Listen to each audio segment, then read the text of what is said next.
Hello and welcome. My name is Casey and I am going to be doing an iris reading. And I'm starting this reading with one of my very favorite iridology charts. And I love this chart because it provides such a striking visual example of how the anatomy and physiology of the entire body is laid out in the iris. And that is true because the iris is an actual extension of the brain and the nervous system. So let's take a quick look at this chart, and starting on the right eye, we are seeing in both eyes, so most features in the eye as well as the body are bilateral.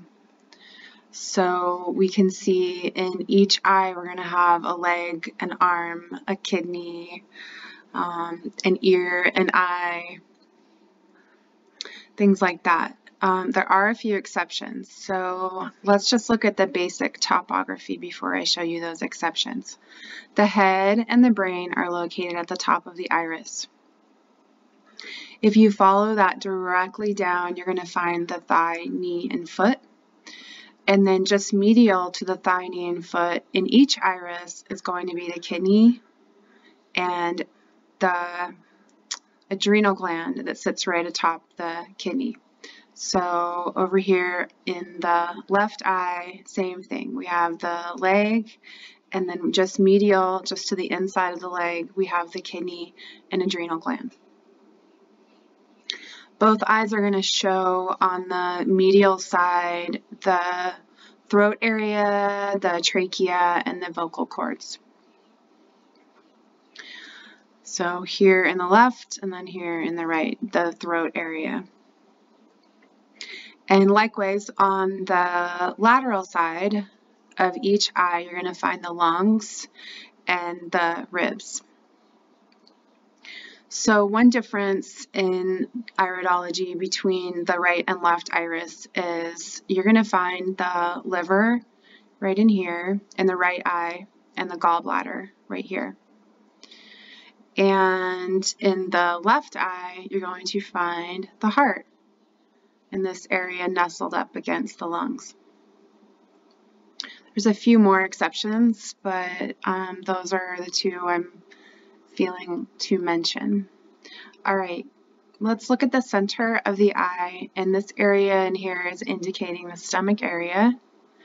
And just outside of the stomach area are the bowels, so large and small intestines. And same in the right eye, there are some variations in how the small intestine is laid out, and as well as the large intestine. In both eyes, you're going to find the transverse colon up at the top of the stomach and bowels. All right, so let's go ahead and move on to our iris.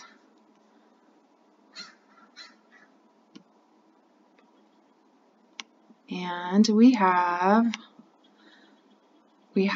a left iris today, and this is Shannon's left eye.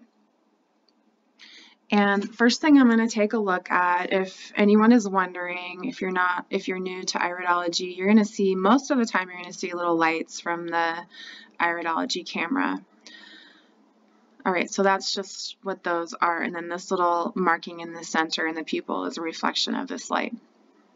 So first thing I'm going to look at when I'm doing an iris reading is just what I'm seeing overall, what's catching my eye, the basic constitution, of course the color of the eye, the fibers of the eye, things like that. If there are large openings or if there are anything that catches my eye.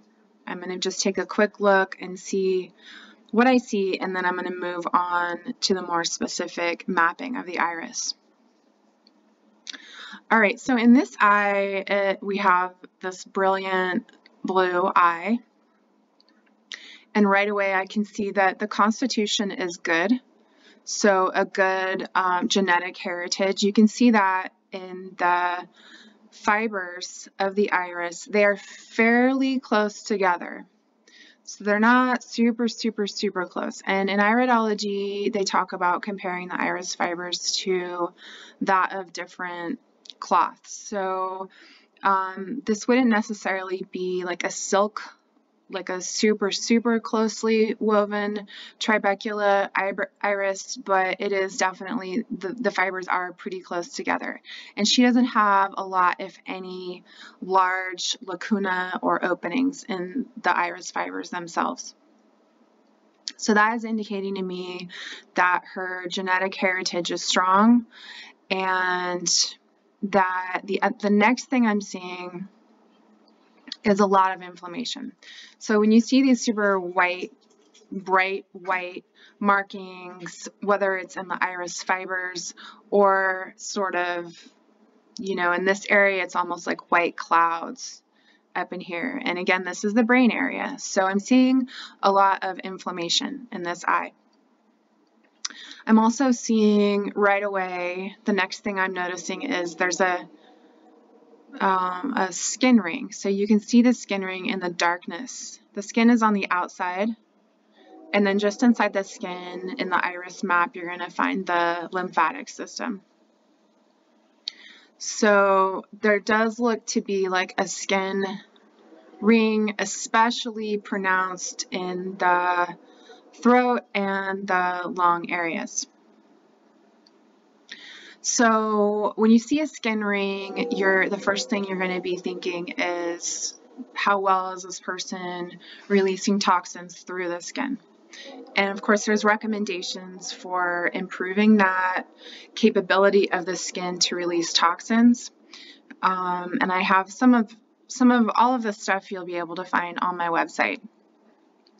Further recommendations, iris charts, and all of that. So, but for the skin in particular, I do recommend dry brushing, and I also recommend wearing more loosely fitted clothing and as much natural fibers, in particular cotton, as possible. Next thing I'm going to see here, the next thing I'm looking at right away are these little circular clouds. And so we're in the lymphatic zone. There's not a lot of them. So what these are called are lymphatic tophi. Here's one, here's one, here's one, here's one. These little clouds of lymph. And in iridology, a lot of times there's a whole entire pretty compact circle of these lymphatic tophi. And when you see that circle of compacted lymphatic tophi, that is termed a lymphatic rosary. So right away I'm seeing that with the skin and the lymphatic system, there could be more letting go of toxins through the skin, and that also there is congestion within the lymphatic system. And the lymphatic system is primarily what cleans the waste from the cells. So we do want the lymphatic system to be functioning. And with the congestion and the inflammation that I'm seeing, I'm just making a mental note. Yes, the lymphatic system is congested. All right, and I believe in this eye, so yes, we're in the left eye, so the spleen is right here, and the spleen is an organ of the lymphatic system, and its job is to clean the blood. So you can see this little open, it's an open lacuna, so it's not completely closed off, like say this one is a little bit more closed off over here. But there is some weakness in the spleen area. So again, more lymphatic congestion.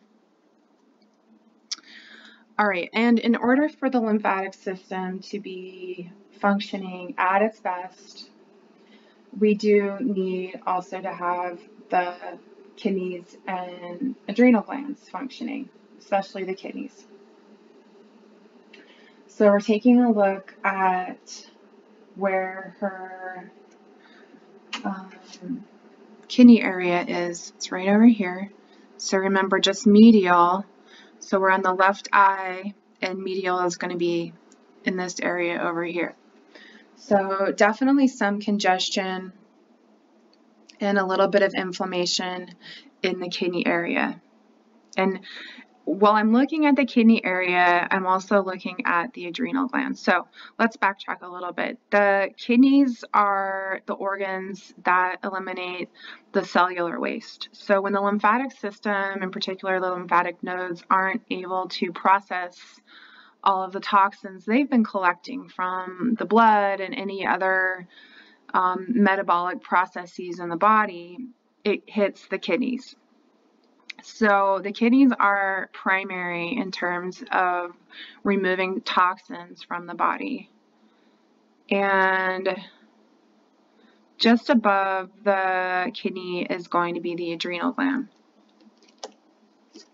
The adrenal gland, so the next thing I'm going to touch on here is it looks to me like there is some level of stress and anxiety within this eye, and I did have an intake with this person, with Shannon, and that is the case. So of course I'm watching out for how that's going to be appearing in the iris, and there's a lot of inflammation in the adrenal, as well as right away we're seeing, let's go to another indication of nervous system tension, and that's going to be this pupil is slightly enlarged, and that indicates to me some stress within the nervous system.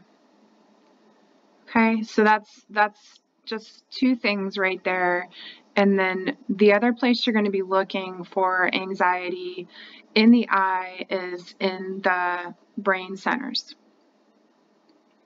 So when you have dark lacuna or lesions, which he doesn't really have, what I'm mainly seeing is inflammation, which also could be providing some level of stress and anxiety within the nervous system coming from the brain.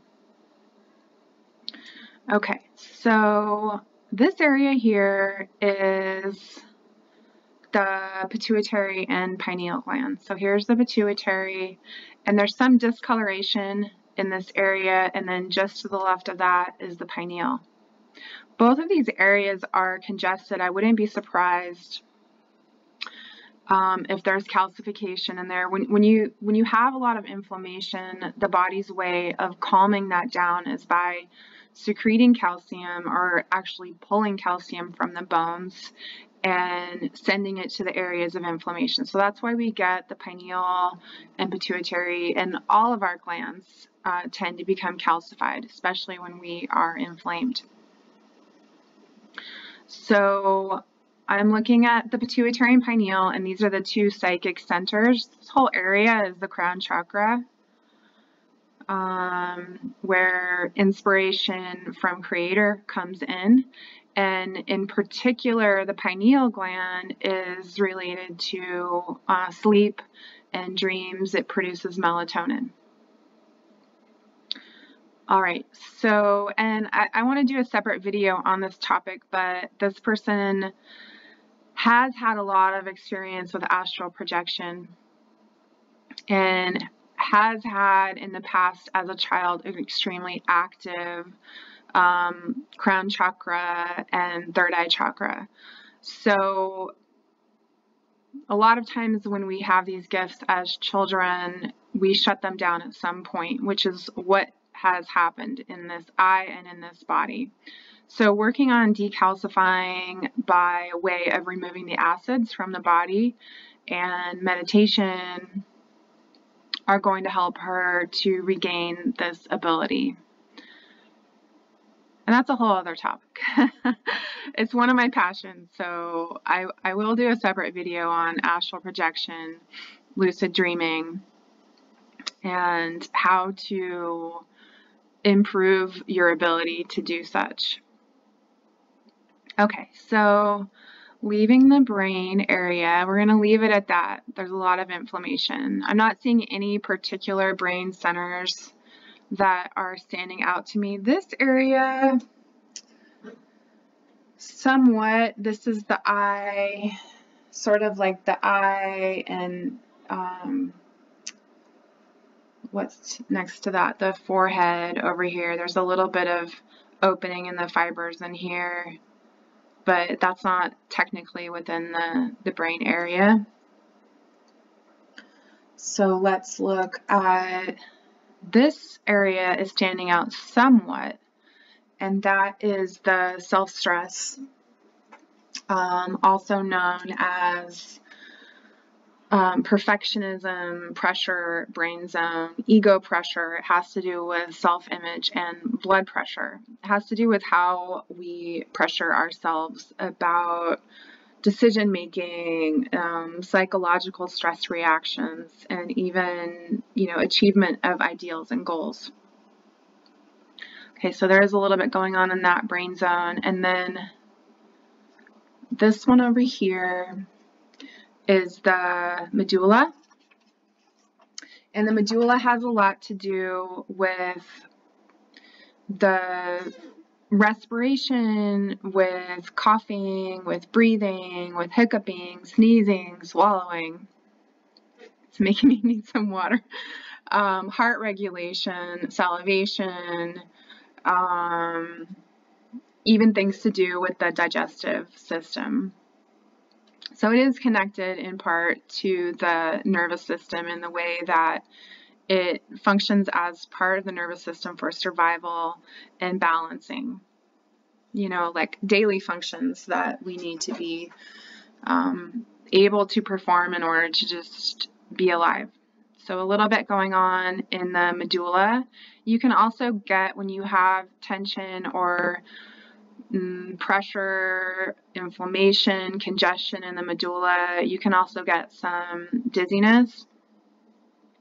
And just right behind that, we have the mastoid process. So we're getting into this whole section in here is the mastoid process and the ear. So mastoid is that bone that you find right behind your ear. It is related to, it's the temporomandibular joint. So it is related to the mandible and TMJ.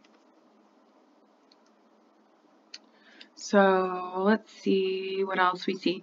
Back to the skin ring. The skin ring is more emphasized in this area over here, the lung and heart area. The heart itself is right in this area. And it doesn't look, the heart looks healthy, and the lungs do look a little bit congested, a little bit inflamed. And when you have an exaggerated skin ring in one area of the eye, that usually indicates that there's less function within that organ or within that area of the eye that the skin ring is over. So lungs would definitely be something that are standing out to me that I would recommend some kind of, natural therapies for that. And it's always going to come back to alkalizing the body, beginning to eat more fruits and greens, and of course vegetables, but primarily fruits and greens for alkalizing the body and getting the lymphatic system moving and clearing out the congestion in the kidneys. So, and meanwhile, you're always looking to increase the level of elimination that your body's able to perform. So you're looking at the stomach and bowels, you're looking at the kidneys, the skin, and the lungs. All right, so speaking of stomach and bowels, this ring around the stomach, I think this is a good eye to show this, what we call a stomach halo. And it's like a perfect circle. It's a perfect halo. You can just barely discern it, but it's like a little bit of whitening. It's whiter and brighter in this area, and that is going to indicate some level of acidity within the stomach and within the digestion. And for example, so with my intake with Shannon, we did talk about digestion, and it definitely was an issue. And even so, for example, I'm going to show you how your digestion can actually refer out, it refers out everywhere.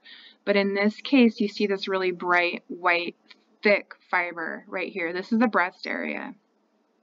and it seems to be coming directly from the stomach area. So when we talked about the breast area and the stomach area, she did let me know that a lot of times when she gets indigestion, it refers into her left breast. So that would be that. That is something that's happening in her body that you can see in the iris. The next thing I thought was really interesting when we did this reading is this little spot right here. That little, I'm covering it now. No, I'm not. It's a tiny little black spot, a tiny little opening in the fibers. And then down here below that, it's a little bit more exaggerated. So this is the arm area, and this is up in here is the rib. And it turns out that she did have her rib broken in grade school. So a little while ago, some time ago, she is a young woman, so it wasn't forever ago, but it has healed. This is a mark I've seen in quite a few irises. So when you see something that just stands out to you and it's in a spot and you're just wondering, like, why would there be a spot on the rib? This has come up before. Definitely ask your client, because it's probably something like a broken bone or something that has happened in the past that is healed. And it just looks to me like that rib must have affected the health of her arm. And she may even have some current pain, inflammation in that area, because you can see these really bright white fibers that are surrounding that whole entire area. Again, this is not a closed lacuna. So when you see like an open lacuna like this, you can see that the blood and the lymphatic system are still able to get into this area. So it hasn't closed itself off yet. So it's still, functioning, although it could be functioning better. Now, this area over here is the bladder. And this is just, pretty much like almost the only, there's a little bit going down in here. But this is pretty much the only lacuna that I first saw when I first looked at the eye, and that is in the bladder area, right next to the kidney and adrenal. All right, so I did ask about the bladder, and she does have in the past and on occasion some issues of bladder infections. And even, how sometimes when you get bladder infections, they can go into a kidney infection. Even though that's more rare, it does happen. Okay, so that's that. And I'm trying to see if I see anything else that's standing out to me. Back to the stomach area, if you look really closely at the edge of the pupil, you can see some jagged edges. And that's going to indicate some level of challenges with absorption. So how well are you able to receive? And you can put that in terms of emotional, spiritual, and you can look at it in terms of how well are you actually processing or assimilating the nutrients that you're taking in from your food. This also can be an indication of an acidic the stomach lining and even gastritis. So overall, some issues with indigestion and inflammation, acidity within the stomach and bowels.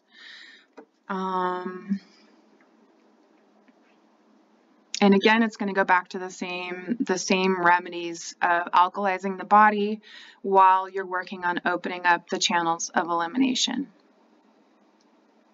All right, I think that's it for this eye, and next I'm going to do her right eye. I believe I'm going to put that in a separate video. And I hope anyone who may have watched this enjoyed it. Thank you.